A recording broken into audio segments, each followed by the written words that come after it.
All right, today we're going to dive into a pretty intense social dynamic, one that might even feel a little harsh.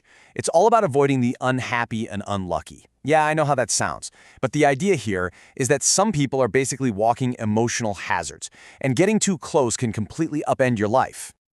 So let's just cut right to the chase. Can someone else's misery actually ruin your life? I mean, is it really possible to catch bad luck from someone else? Kind of like a cold?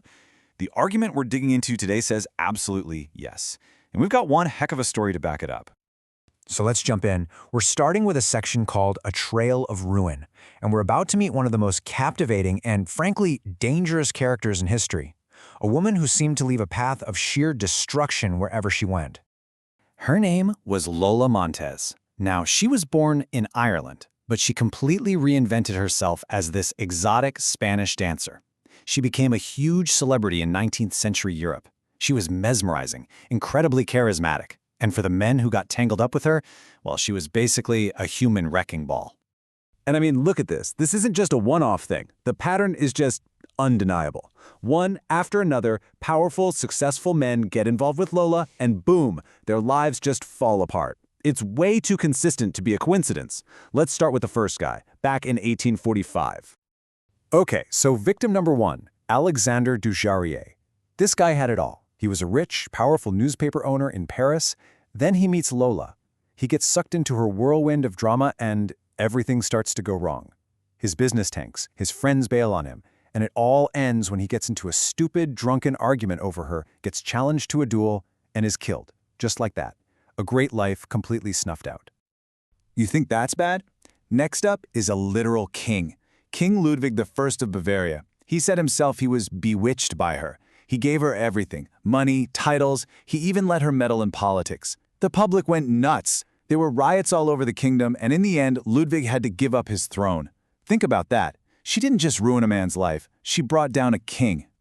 And the list just keeps going. Then there's George Heald, this young, bright British army officer with a great future. He actually marries Lola, and his life implodes almost instantly. He gets arrested for bigamy, turns out she was already married, he's kicked out of the army, society shuns him, and he ends up dying young and broke in a boating accident.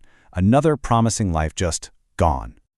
Okay, so you have to ask, right? What is the deal here? How can one single person be the common denominator in so much tragedy? Is she just the unluckiest person in the world, or is there something else going on? This question gets us right to the heart of this whole idea. And that brings us to the core concept here, and it's got a pretty intense name, the emotional plague. Yeah, it's this idea that certain emotional states can spread just like a disease. The core idea is honestly kind of shocking. You can die from someone else's misery. The point is that emotional states are as contagious as a physical illness. We're all worried about catching a cold or the flu, but this argues that things like chaos, misery, and instability can be just as infectious and just as dangerous. So to understand this, you have to recognize a specific type of person. They're called the infector. Now, this isn't just someone who's having a bad week. No, this is someone with a deep, fundamental instability inside them, and it just radiates outward as constant turmoil. They don't just find trouble, they create it. And they're experts at dragging other people down into the mess with them. So how do you get sucked in? Well, it's a trap, really. It usually starts because these people are often super charismatic, right? Their drama, their intensity, it's exciting, it makes you feel alive. But then, pretty quickly, their instability starts causing one problem after another. And because you're hooked emotionally, you want to help. You feel like you can save them. But, and this is the key, you can't. Their problems are a bottomless pit because they are the source of the problems. And before you know it, you're not saving them, you're just drowning with them. Okay, so this is probably sounding pretty terrifying. The big question is, how do you spot one of these infectors before it's too late? Well, that's what we're going to get into now, how to recognize the signs. And it's crucial to know that this danger comes in a couple of different flavors. You've got the loud, dramatic type, the Lola Montez. They're all chaos and excitement that just sweeps you off your feet. But then there's the other kind, the quiet one. Think Cassius from Shakespeare. This person is all about simmering resentment and dissatisfaction. They don't pull you in with drama, they pull you in with complaints and conspiracies, slowly poisoning your own view of the world until you're just as bitter as they are. So here are the big warning signs you need to look out for. First, a turbulent past, just nonstop drama. Second, a long list of broken relationships, and guess what? It's never their fault. Third, a really unstable career. They're always bouncing from one thing to the next. And here's a huge one. They almost always play the victim. In every story, they're the one who was wronged. And finally, just trust your gut. They often have this really forceful personality that kind of sweeps you up and feels a bit overwhelming from the get-go. Okay, so you've spotted the signs. Now what? What's the cure? Well, the good news is it's pretty straightforward. It's all about self-preservation. Is basically a two-part strategy. Think of it like this. One part is defense, and the other part is offense. First, you quarantine yourself from the bad stuff, then you connect with the good stuff.